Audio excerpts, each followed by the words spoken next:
Al-Fatihah li sahibil kitab Al-Habib Abdullah bin Alawi Al-Haddad wa ila arwah masyayikhina wa asatidina wa mu'addimina anna Allah yanfa'una bi barakatihim wa bi ulumihim. Syaikhulillah lahumul Fatihah. A'udzu billahi minasyaitonir rajim. Bismillahirrahmanirrahim.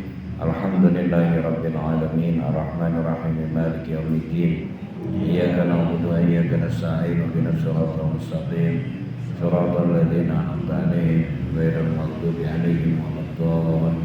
Amin ya rabbal alamin. Bismillahirrahmanirrahim. Wa 'alaika ya akhi bi islahin niyyati wa ikhlasiha wa tafaqqudiha wa tafakkuri fiha qabla dukhuli fil amal. Nasihat beliau di dalam kitab ini kepada kita semua, dan hendaknya kalian perhatikan ya akhi, wahai saudaraku, nasihat beliau. Apa yang harus kita perhatikan? Bi islahin niyyati, hendaknya kamu itu selalu memperbagus niat, wa ikhlasiha, dan memurnikan niat. Niat itu harus bagus, harus murni. Wa tafaqqudiha, dan juga niat itu harus benar-benar diperinci ataupun benar-benar didalami. Ya, tujuannya saya ini sholat ngapain sih ya, buat apa sih, diangen-angen dulu gitu. Kita kan kemarin lagi bahas masalah sholat, jadi segala sesuatunya kita kembalikan ke sholat, walaupun ibadah itu bukan sholat aja. Wa tafakkuri, dan mikir-mikir fiha, di dalam niat, qabla dukhuli fil amal, sebelum kita masuk pada perbuatan amalan itu. Ya, terlepas daripada yang kita kerjakan sholat atau apapun itu, pasti di situ ada yang namanya niat. Ya, ada yang namanya keinginan besar yang ada di dalam hati. Tujuan utamanya itu apa? Jangan-jangan ada udang di balik batu, kan gitu. Contoh, orang tahajud niatnya lillahi ta'ala, tapi setan goda, tujuannya sebenarnya lebih besar kepada pengen dapat sesuatu yang selama ini dia inginkan. Iya kan? Ntar kalau udah keinginannya udah tercapai, tahajudnya berhenti. Udah ketahuan itu berarti tahajud cuman buat minta sesuatu. Kayak orang lagi pengen dapat kursi di DPR, ngamalin ayat kursi. Kursinya udah dapet, ayatnya hilang. Itu.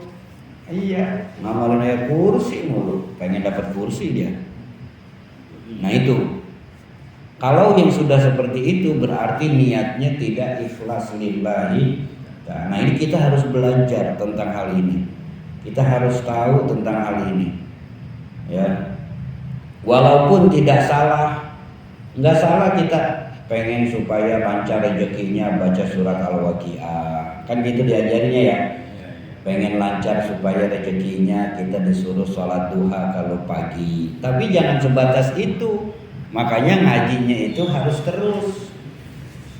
Esensi dan nilai-nilai penting di dalam sholat duha itu bukan buat ngelancarin rezeki, ya.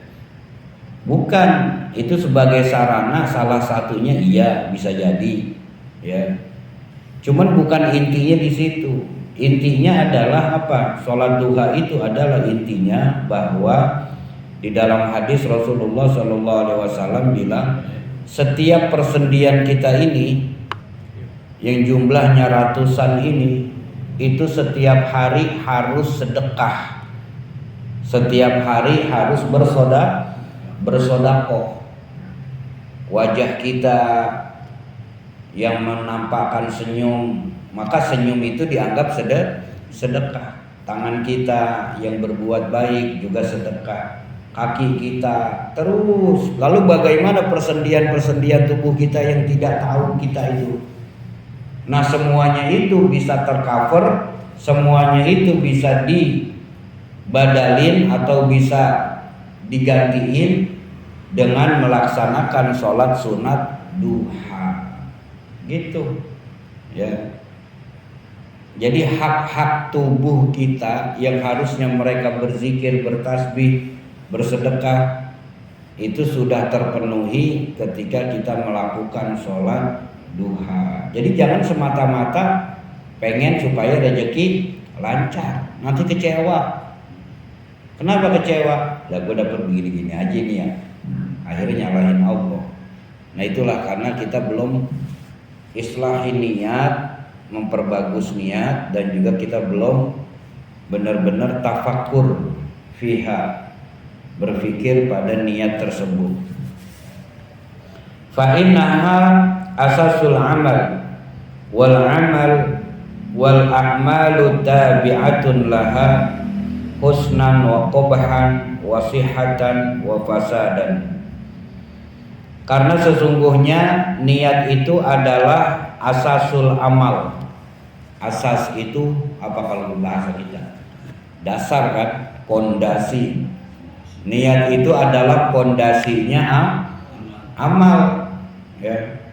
Wal a'malu tabi'atun laha, dan amalan-amalan apapun tabi'atun mengikuti laha pada niat. Jadi amalan kita itu ya tergantung niatnya, ya. Husnan dalam bagusnya, wa qubhan dan dalam jeleknya, wasihatan wa fasadan, sah ataupun rusaknya pekerjaan kita tergantung dengan niatnya, ya. Tergantung niatnya. Waqad qala sallallahu alaihi wasallam innamal a'malu binniyah wa innamal likulli imri'in ma nawa. Sebagaimana hadis yang telah populer, hadis yang sangat masyhur tentang niat, innamal a'malu binniyat, bahwasanya segala amalan itu cuman dilihat dari niatnya. Wa innamal likulli imri'in ma nawa, dan sesungguhnya setiap orang itu yang diperhitungkan adalah niatnya, ya. Nyari duit, kerja, kalau niatnya cuma pengen supaya buat bayar utang doang, ya, supaya kaya, supaya pengen beli ini beli itu, ya, tujuannya cuma itu doang, ya sayang, ya. Jadi kan ketika kita mau berangkat kerja, niatnya itu yang punya nilai pahala. Karena semua amalan dunia yang tidak ada hubungannya mungkin dengan urusan akhirat, kalau niatnya bagus, dia akan menjadi nilai ibadah, ya.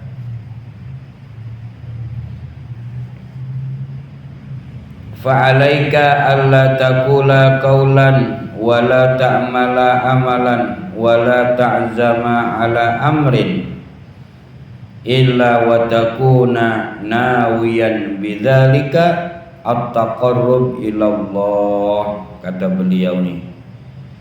Fa'alaika, maka atasmu, alla taqula qawlan, janganlah sekali-kali kamu mengucapkan satu ucapan, wala ta'mala amalan, dan jangan beramal satu amalan pun, wala ta'zama ala amrin, dan jangan mempunyai cita-cita kesungguhan, azam, kesungguhan yang kuat, ala amrin, atas satu urusan, illa wa takuna nawiyan bidzalik, kecuali semuanya itu adalah diniatkan at-taqarrub ilallah, untuk mendekatkan diri kepada Allah Subhanahu wa ta'ala.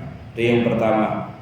Setiap niatan-niatan kita sandarkan untuk supaya mendekatkan diri kita kepada Allah. Yang kedua, wabtigha as-sawab, untuk memperoleh pahala.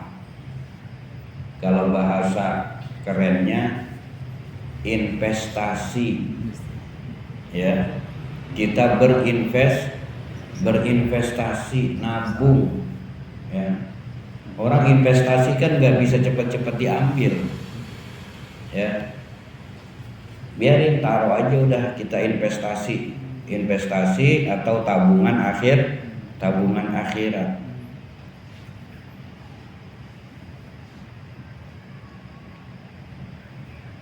Nah ini jamaah sekalian, jadi sampai beliau bilang jangan ngomong, jangan beramal, jangan punya niat kecuali semuanya itu didasari dengan pengen supaya dekat kepada Allah dan pengen mendapatkan pahala dari Allah. Setelah itu ada niatan-niatan yang lain, itu manusiawi, gitu maksudnya. Ya, pengen baca Quran, pengen sholat tahajud, pengen sholat duha, pengen wiridan. Katanya kalau baca wirid ini urusan kita gampang gitu. Tuh tata dulu tuh niatnya tuh, itu maksudnya. Jangan semata-mata itu. Ya Allah, mudah-mudahan apa yang ingin saya wiridin dari guru saya nih, ya, mudah-mudahan ini menjadi sarana saya lebih dekat kepadamu, engkau ridho kepada saya bisa dapat pahala, dan apa yang saya inginkan terkabul. Jadi begitu, baru amalin. Itu yang dimaksud apa? Yang dimaksud islahin niyah. Ya, kita disuruh perbagus niat kita. Kalau niat kita udah bagus, ya, Allah mau udah gampang aja udah. Mau 1000 orang jatuhin, kalau bakal jatuh. Ya, kalau emang niat kita udah bagus. Biarkan saja orang mau bilang apa. Yang penting tujuan kita apa? Allah. Itu udah. Nanti akan seleksi alam. Seleksi alam. Apa maksudnya? Nggak ada yang bisa jatuhin kita. Dan hanya orang-orang yang punya kebencian dan kedengkian yang akhirnya capek sendiri. Ya, akhirnya capek sendiri karena kita niatnya sudah kokoh. Jadi jangan sampai, tapi kalau niatnya setengah-setengah, nyesel akhirnya. Ya, gara-gara gue ikutin kemauan lu. Tuh, apa omongannya aja udah salah kan? Ngerjain sesuatu gara-gara ngikutin kemauannya. Jadi begini nih akhirnya gua. Tuh kan? Kenapa? Karena awalnya kita tidak berangan-angan, tidak menata, tidak belajar, dan tidak paham dengan hal ini. Ya. Jadi minimal seperti itu. Kita jangan sampai apapun yang kita lakukan tanpa melibatkan Allah Subhanahu wa ta'ala dalam hal apapun, ya. Makanya selalu doa Rasulullah Shallallahu Alaihi Wasallam. Nih, saya punya pegangan dan punya prinsip itu. Yang penting Allah senang, bukan yang penting bos senang. Ya. Yang penting bos senang boleh, tapi belakangan. Nomor satunya yang penting Allah senang. Artinya Allah ridho, itu maksudnya. Kalau itu nomor satu, baru yang penting Allah ridho, Allah senang. Yang penting orang tua senang. Yang penting bos senang. Yang penting orang-orang senang. Jangan hanya mikirin yang penting bos senang, tapi Allah enggak senang. Nauzubillah min dzalik. Ya. Sehingga jamaah sekalian, ketika kita sudah menerapkan hal ini, kita pantang mundur akhirnya. Nih kayak sekarang misalnya, Niat kita dari rumah kemari mau ngapain? Mau ngaji kan? Iya. Nah terus tujuannya ngaji apa? Kan gitu. Ada nanti di sini. Bukan cuman buat ngilangin kebodohan doang. Bukan cuman niat supaya tahu yang kita nggak tahu. Tapi niatan kita diantaranya satu harus kenceng juga itu. Kita pengen nambahin amal, pengen dapat pahala yang besar, pengen supaya Allah ridho, itu. Jadi niat banyakin, sebanyak niat yang kita punya, sebanyak itu pahala yang kita dapat. Ya. Jadi niat itu yang baik-baik harus ada, ya. Niat silaturahmi yang tadinya nggak ketemu selama seminggu, gara-gara ngaji jadi ketemu, ada pahala silaturahmi kan? Ada. Kalau diniatin ada nggak pahalanya? Ada. Tapi kalau nggak diniatin nggak dapat pahala silaturahmi. Itu maksudnya. Nilai silaturahminya dapat, pahalanya nggak dapat, karena sesuatu yang berhubungan dengan pahala itu adalah hasil dari ibadah. Kalau ibadahnya diniatin, nggak usah jauh-jauh dah. Kita sholat sunat, kita mau ke masjid, sholat Jumat. Begitu sampai di masjid kagak doa niat duduk iktikaf. Nawaitu an a'takifa fi hadzal masjid ma dumtu fihi sunnatan lillahi ta'ala, atau nawaitul i'tikafa taqarruban ilallahi ta'ala. Kan niatnya gitu. Datang ke masjid sholat Jumat, duduk dia, padahal datangnya dari jam 11, masih sepi itu masjid. Emang kagak ngerti, nggak ngaji, jadi nggak ngerti ilmunya. Duduknya nggak sia-sia, nggak sia-sia. Ya. Zikirnya yang dia baca, wirid, baca Quran nggak sia-sia. Cuman sayang duduknya dia dari jam 11 sampai dia pulang nggak dianggap punya pahala. Gitu. Nilai ibadahnya ada, tapi pahalanya belum diikat. Kenapa? Karena dia nggak niat duduk Kenapa? Lagi-lagi kembali karena mungkin nggak tahu. Orang yang nggak tahu berarti orang yang nggak punya ilmu. Gitu. Ya. Coba kalau dia paham, dia niat duduk, nggak hafal bahasa Indonesia dah. Ya Allah, saya niat duduk iktikaf untuk mengharap ridhomu. Udah. Selama kita duduk habis ngucapin itu, tiap detik, tiap menit, tiap waktu itu dihitung sebagai ibadah dan pahala yang besar di hadapan Allah. Ditambah yang kita baca, sholawat misalnya, jadi lagi wirid, tahlil, la ilaha illallah, apapun yang kita baca di situ, itu menjadi formula tersendiri untuk melancarkan, untuk menyampaikan hajat-hajat kita yang lebih sampai kepada Allah Subhanahu wa ta'ala. Jadi ini yang dimaksud kita masalah niat itu, jangan prakteknya doang. Kalau kemarin kan praktek, kalau si fikih itu saklek. Kalau fikih itu A ya A. Selagi kita belum ketemu yang B, nggak bisa ke B. Kenapa? Karena harus, nggak boleh sembarangan. Ya. Kalau kita udah ketemu ulama yang membolehkan, padahal di sini nggak boleh, tapi ada ulama yang membolehkan, baru kita bilang boleh. Tapi harus tahu benar-benar dalilnya.